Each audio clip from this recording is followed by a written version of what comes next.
One. Oh, there it goes. Hey everyone, welcome back to another video. Today I'm feeling a lot better. Um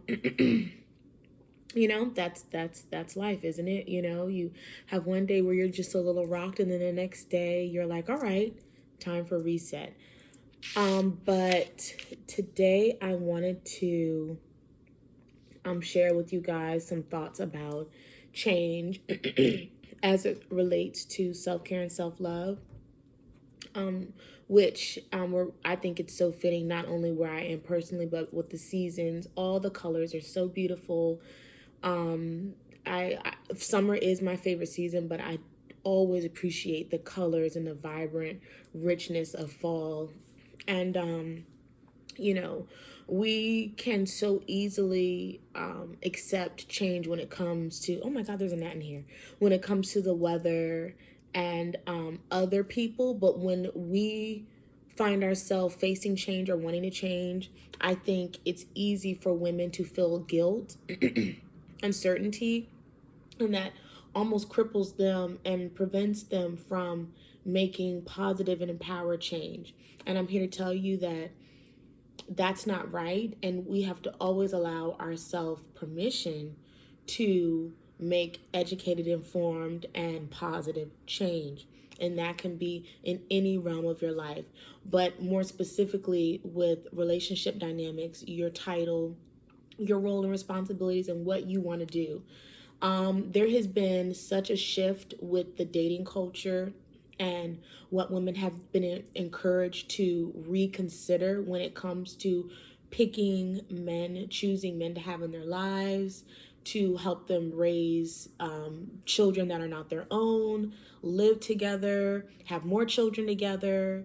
And it's a big step, and it's a big responsibility. And one thing that I have realized, and I just like I respect with other women who choose to have abortion or not have abortion, or to have kids or not have kids, is that you can choose and decide for yourself whether even living with someone or being a wife is in alignment with your personality, your goals, and your heart's desire.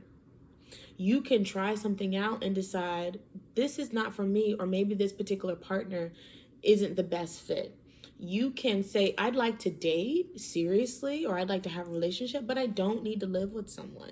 Maybe that's not a huge goal for you. Maybe marriage isn't a huge goal for you. Maybe the ring isn't that important to you, but financial stability is, or being able to move how you want to move is, or having a child is, as long as you know that that man is enough for you in terms of his morals and values, again, his financial, what's that looking like? Because we've learned and seen over years that being a nice guy and being you know funny and charismatic or good looking or whatever just isn't enough anymore. It isn't enough. And we can't be broke together. We can't be struggling together. I can't, be with you and you not know where the hell we're going and what you're doing. And I know that a lot of women question what they're doing and where they're at. And that's valid. But what's even more valid is that you can do something about it. You can change your mind. I have some notes here. I just want to make sure I'm not forgetting anything. You can redirect, but keep on your path. And that has, and when you see people that say, oh, they decided to split ways, but it was amicable. I can't even say the word. It was, irreconcilable differences, fluffy ways of just saying, like, I just don't even have to have some serious explanation for y'all or owe you guys an explanation as to why I'm changing my mind. That's just a nice way of saying, mind your own damn business. Why does it always have to be he cheated, or I'm unhappy, or some tumultuous thing? Why can't you just, oh, TT, why can't you just, this has been great, but now for me and my children, I need more, I'm doing something different, blah, blah, blah, blah, blah. Just like the seasons change. As much as you love whatever season is your season, I love August, and summer. But I think being in summer 24/7 because I'm used to all four seasons would get a little old, honestly. Now, I'll bitch and complain when winter is here. Winter is coming and I've got to heat the car and bundle up, but you appreciate and look forward to spring and summer again. And so it is with our lives. We as women have to take our power back, and you don't put the responsibility on the man. You don't just say, I'm just going to wait for him to, make the first move or bring this up or break up with me. No, you don't have to. Why waste your time? Why waste your time? You can also be very clear in saying, we can do it like this, but I'm not interested in that. Or we can do it like that, but I'm not interested in this. And it takes a stronger woman to be honest and act on it than it does to get in the same bed and you roll over and you're mulling over your thoughts, or he's not even there, or maybe you guys still cohabitate fine. It's nothing that's, again, it might not be anything wrong per se, but you know that you're moving in a different direction. You have to act. You have to take yourself where you want to go, not wait for someone else to change or put the responsibility on someone else to add the momentum or create what you're looking for, and on and on and on. That's not how that works. Now, when couples do decide together that these are their goals and this is what they want to accomplish, great, because all parties involved are in an agreement. But it can't be this uneven back and forth and you're just waiting for him to, magically become, and sometimes, what's also funny, sometimes it's not even about him. Sometimes it's not even about him. It's not even about anyone. It's about you. See how even I have to catch my explanation of things, because I too have been in such a habit of referring to, there has to be a reason, and maybe even a negative reason, stemming from other people, other situations, and other surroundings. This is the self-control. This is the self-respect, and this is the self-awareness that you give yourself when you look in the mirror and you say, all right, this is what we're going to do. This is how we're going to move. And you have to forget about societal expectations. You have to stop thinking about what's everyone going to think and what are people going to say? What are they going to ask? What's wrong, when it might not be anything wrong. You're just all about what needs to be right with you. And what you need now and what you want in the future, and what you had in the past, those things can change and they can be totally different. And again, back to the seasons, that could have been great. But where do you see yourself going? And how do you see yourself getting there? And then at the end of the day, once you decide what you're going to do and what you need to do for yourself, and I'm trying to keep this very vague and open. It could be leaving your job. It could be quitting school. It could be, again, leaving a relationship. It could be relocating. It could be, something major that really is going to like kick up some dust. And people might feel like I didn't see it coming and blah, blah. And maybe even say a partner would have been like, well, what's wrong? Why aren't you happy? Why isn't this enough? You can then say, it's me, not you. And then if they get all into, well, allow me the opportunity to like be what you need, blah, blah, blah, blah, blah. You're going to have to, in that moment, be really strong and not feel guilt about them wanting to hold on to you in a loving way and allow you to do what you need to do for you, because that's not fair. There's not enough love in the world to, okay, let's say I have if you can imagine, let's use the example of a cage. The bird was designed and created to soar and fly. What do? We get these cages. Sometimes they're big, sometimes they're small. And we clip the wings and we put the bird in the cage. Now, we like to think that they're happy and fulfilled because we pet them, we feed them, we take them out, and this is your new home. But you are not a bird, okay? So if anything or anyone wants to continue to convince you that you should like your cage and the little box that you're in, your the environment that they have, that they can give you, the only thing that they, this is as good as it gets, but I want you to be happy with this. I want this to be enough. What else can I do what else can I put in your cage to make you feel comfortable to stay with me or stay here? That's valid, but you have to not feel the guilt in that and really decide what you're going to do for you. Now, maybe, just maybe, you might be like, well, wow, we could try it out. Jobs do this, oh, don't leave. Oh my gosh, you're such an asset to the company. What about a raise? What about the corner office? We've seen little stories like that. Sometimes that's enough to make someone stay a little longer. Can't make any promises, but you'll give it a shot. If he says, oh, I'll do whatever it is that you need because I don't want to lose you. I want to make this work, blah, blah, blah, blah, blah.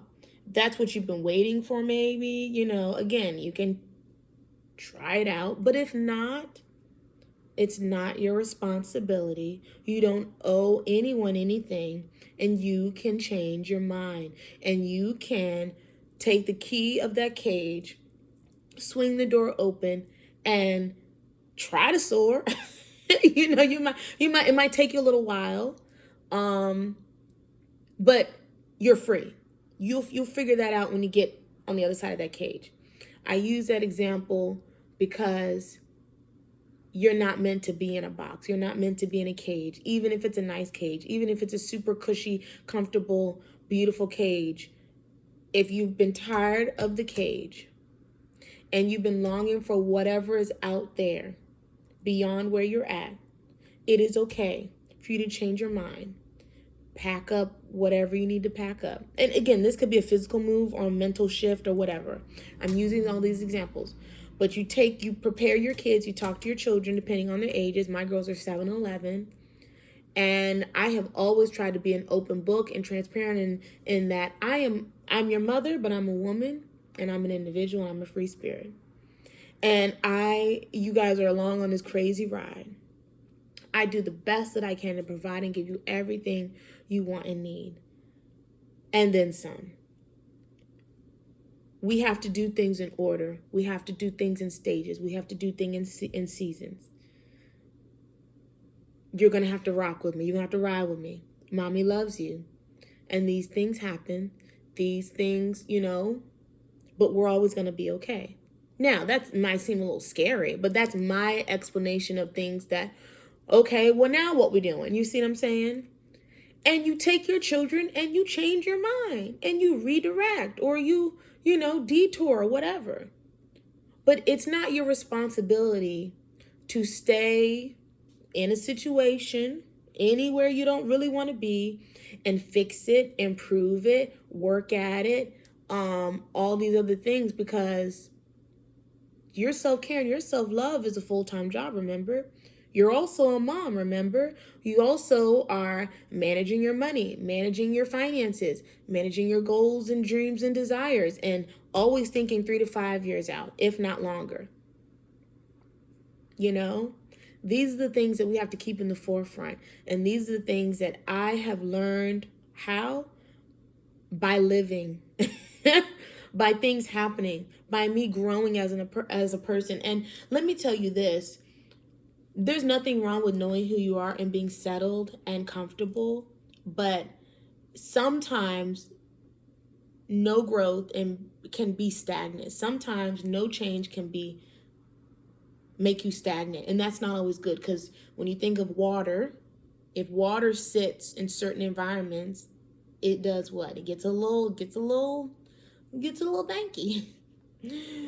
I have a beta, Tempest. The vase is beautiful, but I have to change that water out. I gotta freshen it up. Then you put these drops in the water to, help keep it balanced and all this stuff. Water is best when it's moving. Even if it's a trickle, it's better than just sitting. And even when it sits in the earth, if you have a puddle, it'll eventually, hopefully, absorb into the earth and be used and recycled. Let the plants, but when it sits, it gets a little gross.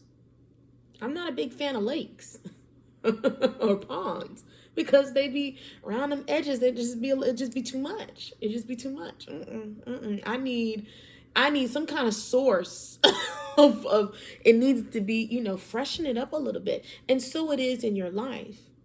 And so it is in your mental, and so it is in your spiritual journey and your emotional journey and how you think about yourself, how you show up for yourself, and it doesn't have to be major waves. You don't have to jump out here and think you gotta reinvent yourself. And I dyed my hair and I put in color contacts and or I cut my hair and, nothing crazy like that. I'm not talking about that, but just gently always be improving and staying abreast. I have some errands to run. I'm going to get out of here. But thank you for watching. I hope this helps someone out there. And don't forget, no matter what's going on, when you center yourself around your self-care and your self-love, that is the normacy that keeps you balanced, when everything around you can't control what's going on out there. You can't control him. You can't control the war. You can't control the gas prices and the rising prices, this and the other, and the housing interest rates are off the chain. But you can control when you come home, get out them clothes and do your skincare and do things that you love that make you feel good, that make you unplug and cuddle with your babies. And, oh my God, it's Halloween. Get, do all the spooky, cute things. Of course, we're going to trick or treat. I'm looking forward to that. That's a full-time job. I say that all the time. By the time you do what makes you feel good and helps you disconnect from all of the mayhem that is constantly around us, honey baby, you feel lighter. You feel like, I forgot all about that. Your home needs to be your sanctuary, even if it's a temporary home, even if it's an apartment, even if you're renting a room, even if you're renting a basement. Come on, even if it's a tiny home, even if you're living with family, whatever that space is still your space. Be you in that space. Take care of you in that space, and things always unfold and work themselves out. Until the next one, peace, bye.